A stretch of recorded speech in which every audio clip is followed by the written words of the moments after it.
We're taking a trip down memory lane. Hello guys and welcome back to another cold episode. On today's episode we are playing Tearlament. Yes, Tearlament. Worlds is upon us, and for the past 2 World Championships in Master Duel, Jesse Cotton as well as several other players have played Tearlament. And the reason for this is because Tearlament is very powerful. So I figured, hey, why not revisit the deck? And this is what I came up with.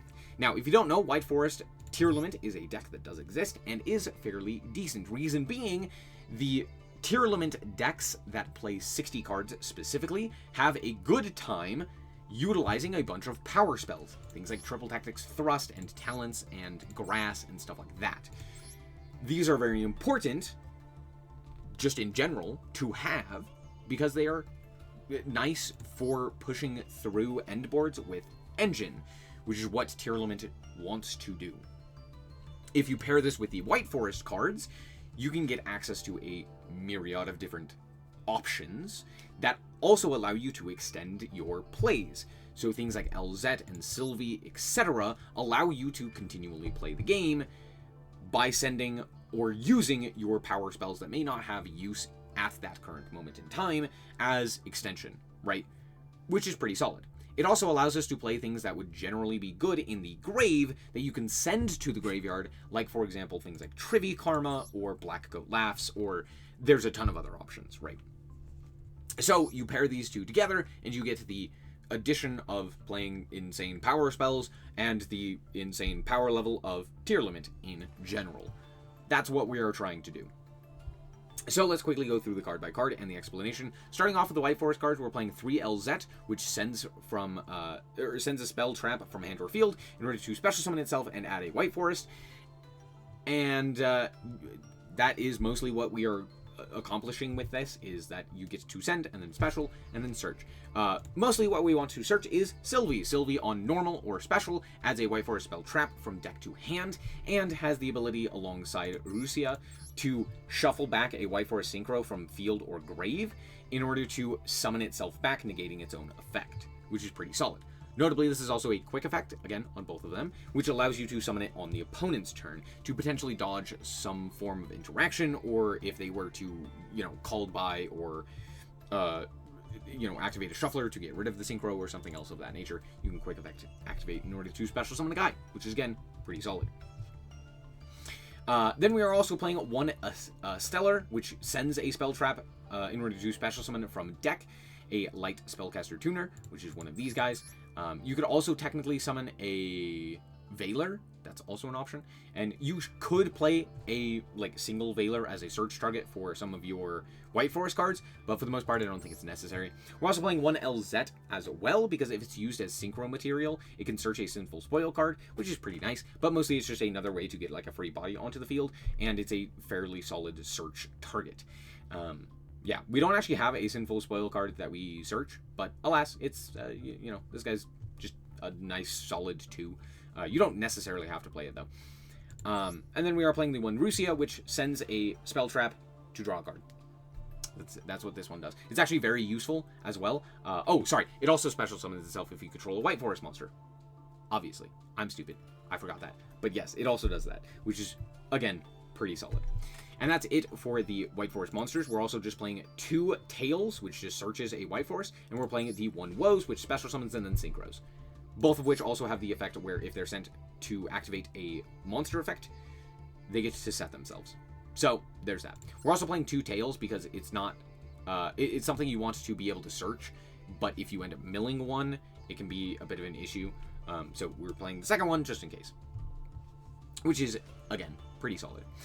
The next engine we are playing is Tearlament. It's pretty standard for Tearlament. We're playing the 2 Sheeran, the 1 Havness, and the 3 Rhinoheart, alongside the 1 Tear Cache, and then a bunch of solid spell traps. We're playing the 1 Grief, 2 Scream. You gotta cut the cards somewhere, so I decided to cut Scream. We're also playing 1 Heartbeat, as well as 1 apiece of Meta Noise, Crime, and Sulliak, and then the additional Tearlament card with Trivy Karma, allowing us access to pretty much any of our spell traps, which is very nice. We're also playing the small Kashtira package of Fenris, 2 Unicorn, 1 piece of Birth, and Wraithsoth, which is also fairly good because it gives us additional spell traps while also just putting a solid amount of bodies onto the field. They can be used for Fiendsmith, they can be used for Baron. They're just generally good to have on field as well, so there's that.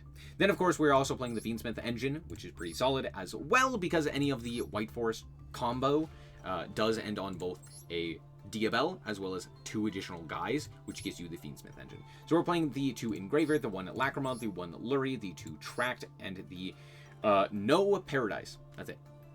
The reason we're not playing Paradise, while it is very good, overall we have better cards to send, and we also don't necessarily want to use Lacrima on our opponent's turn. We're mostly going to like shuffle it back for our combo anyway, so it's not like it's going to actually stick around in Grave in order to allow us access to something like a Paradise. So there's that. We're also playing a whole bunch of other bricks as well, so we don't want even more bricks, if that makes sense. So yeah, there you go.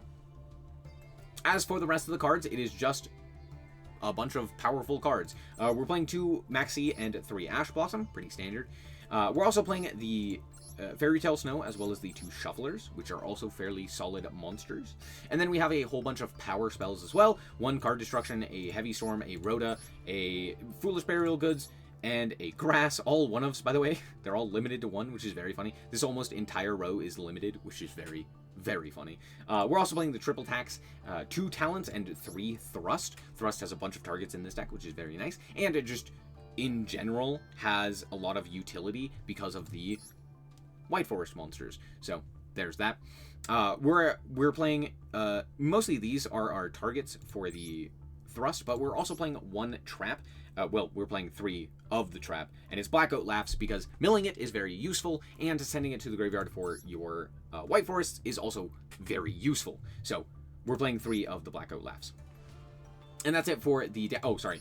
We're also playing 1 Evenly Matched as a search target for Triple Tactics Thrust. That's it for the 60 card main deck. As for the extra deck, we are playing the Tearlaments, 1 apiece of Kit, Rukalos, and Kaleido, as well as the Fiendsmiths in Lacrima and Desiree. For our Synchros, we're playing the Silvera, the Sinister Soul, and we're playing Diabel. And then we're also, of course, playing Baron, because we have a few ways to get into Baron, which is pretty nice. And we can also summon it off of Woes occasionally, which is also, again, pretty good. We're also playing 1 Xyz, which is Pilgrim Reaper, because it allows us to mill additional cards by going into the Fiendsmith line. So we can mill something like a Tearlament, or like a... even like milling a Stellar or Elzette or something else of that nature is not terrible. And then for our links, we're playing 1 Requiem, 1 Moon, 1 Sequence, as well as an SP Little Knight and an Appaloosa. And that's it for the deck. Let's hop into the replays and show you how this deck performed. Alrighty, so here we are going first, and this is a very solid hand, until my opponent reveals that they have the Max C. Well, I guess we're just going to set Heartbeat and hope that it does something. To be fair, our hand is very strong, even without doing anything. Because Havness has the ability to mill additional cards, and we have Tear Cache as well to mill additional cards. And with Heartbeat, we get to send one of our cards, which means we get to Fusion Summon on the opponent's turn. So we do have the ability to kind of just make them go -1. It's not great. Obviously, we would have preferred to do more, but we do have the ability to play around the Maxi. My opponent immediately reveals something I can activate, or not activate, but activate Heartbeat in response to, and just kind of negate their starter. So that's pretty nice, which now allows us to go for the Sheeran. Sheeran's going to shuffle back Havness. Why are we shuffling back Havness here? Because we're going to send it to the graveyard with a Kit Color send. Here we're actually going to go for the Rhino Heart to pitch the Tear Cache as well to mill additional cards. And then we can use the Havness here to go into the Root Colors. So there you go. They're going to then activate Triple Tack, looking at my hand and choosing to shuffle a card away. I think this is genuinely a misclick from them, because they should just take the Rukalos, so there's that. Anyway, they're going to normal summon the Glow Up Bulb and then activate Stardust Illumination, which all you need to know is that it's going to be negated. We're just going to negate it off of the Rukalos and then bring back the Rukalos. My opponent's going to go to combat here in order to attack, because apparently they're not playing a Link one, which makes sense. And then they're going to mill a card to bring back this guy. And yeah, I just wanted to show you that game. That game was funny. I just thought it was funny. They were playing Synchron. So, thank you, Maxi. Also, that Maxi was a 1-of. Good game. Alrighty, so here we are going second, and this hand is exceptional for going second, and is going to showcase what this deck is capable of doing with these powerful spells, right? This is what makes this deck as powerful as it is, right?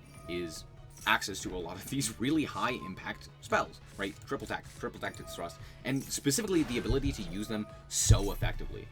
So my opponent is going to reveal that they are on Ryzeal, and they are just going to do the combo. They actually do it pretty well, except for the fact that they actually don't, and I'm lying to you, but it's fine. They're going to attach here and then go for the duo drive effect. They're going to detach two in order to grab and plug in, and of course the trap as well. And then they're going to special summon the sword. Sword is going to grab them ice. The ice is going to pitch a card in order to go into detonator. Wait, that's not how we're supposed to do this. For some reason they didn't grab node. I don't know why, but alas, okay, I guess we don't play Starliege, or we didn't want to use the Starliege. Whatever. They're going to shuffle back 2, draw a card, and then set 2 and pass. We know exactly what those 2 cards are, unless they elected not to set something like a plugin or their trap card for some reason. So there's that. We're going to start off here with Rhoda. We did end up drawing another normal summon, which really sucks, but alas. We're going to go Rhoda into the Rhino Heart, and then we're going to go Unicorn, which they allow to resolve, which is... I guess it makes sense, right? You don't really care about the Unicorn here, but it is still kind of interesting. Anyway, we're going to activate the Rhino Heart effect. I don't know why they elected to negate Rhino Heart as opposed to the send off of Rhino Heart, but sure. Either way, they negate with Cross here, which is going to be pretty advantageous for us. Here I'm going to just immediately go into the Moon. This may seem strange, but the simple answer for this is because while I could have gone into SP, those were my only 2 options. I either go SP or I go Moon here. Moon, I think, forces a little bit more interaction, whereas SP technically doesn't do anything. SP, like, if I just make SP and then I go Birth and I summon back the Unicorn, they could literally do nothing there and just deal with my board. So instead, we go Moon to kind of force out some sort of interaction there. They elect to pop immediately and then attach as well. Now we can go for the Birth. They're going to chain the Detonator, which, again, makes sense. But this is their cardinal sin, which is that they activated a monster effect, which now allows me to play the game. So first and foremost, I'm going to activate the Triple Tactics Thrust to see if they have something like Ash in their hand. I'm like, okay, they didn't activate it there. And then they activate Lancia, and I go, okay, that kind of tells me they have something here. But alas, I don't really care if this grass resolves, so I like to still look at the hand. Again, if they had like Ash in that at that point, I would have gone triple tack to like draw 2 or something else of that nature, and I could have looked at their hand previously to shuffle away a card, but alas, it doesn't matter. We now have the ability to, we now know exactly what they have. This is a set plugin, which doesn't really do anything. They have 2 pops off of Detonator, which, well, technically 3 off of the plugin, which, again, doesn't really do anything, especially when we get to resolve grass. Unless I mill really poorly here, we should be fine. So we mill our deck here, and yeah, we just hit a whole bunch of things here.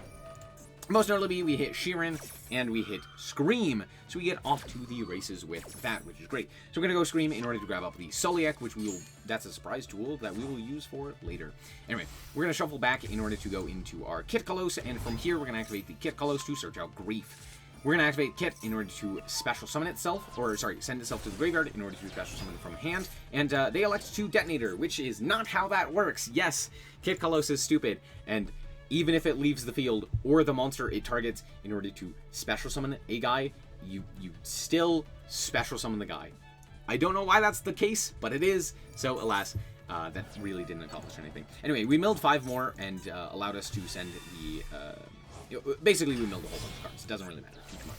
But now we get to go into Sequence off of our Engraver that we shuffled back with Engraver, and now we get to go for a Sequence effect. We're going to go into our Lacrima here, and then we're going to link off into Requiem. I know, kind of weird, but we hadn't already used the Requiem here. So now we're going to go for the Sequence in order to attach to the Lacrima, and now we get to go for our Requiem. They're then going to elect to pop with Detonator our Sequence, because again, they elected not to pop the Lacrima, so we, at the very least, get to do our Fiendsmith line. Except for the fact that they're going to go for the plugin here, so maybe we don't. However, they, I think, disconnected. No, I'm lying to you. I forgot. It was Time Limit. Somehow, someway, my opponent timed out playing Ryzeal, and I was playing Tear. I don't know how that happened, but alas, it did. So, yeah, good game, I guess. Alrighty, now here we are going first again. However, my opponent elected to go second, so this is most likely Tenpai. And they drew the Roach. Okay, well, okay, this is actually not that bad, and I'm going to tell you why. First and foremost, we're going to grab up that Unicorn. Fantastic. We're going to special summon Unicorn here, and we're going to activate the effect in order to grab up Birth. Why are we grabbing Unicorn? Well, because it's very, very good against Tenpai. Most of the time, they're only playing one of either of their 10s, which is very nice, because that means if they do activate an additional hand trap against us, we get to potentially rip that out of their extra deck, or we could even rip the 7 out of their extra deck with Bite into Dragion. So, very useful. So yeah, just overall, Unicorn is very strong. On top of that, however, is Birth. Now, Birth has the advantage that if it is on the field alongside the Kashtira Unicorn and the opponent does the standard Tenpai combo, which is to like go through all of their Biting Dragion and all of that stuff, and then activate the Quick Play spell during combat in order to search and special, you can actually just banish a whole bunch of their resources in grave before they really have a use for them. So overall, Birth is just a very solid option in that regard because it just gets rid of a bunch of their stuff.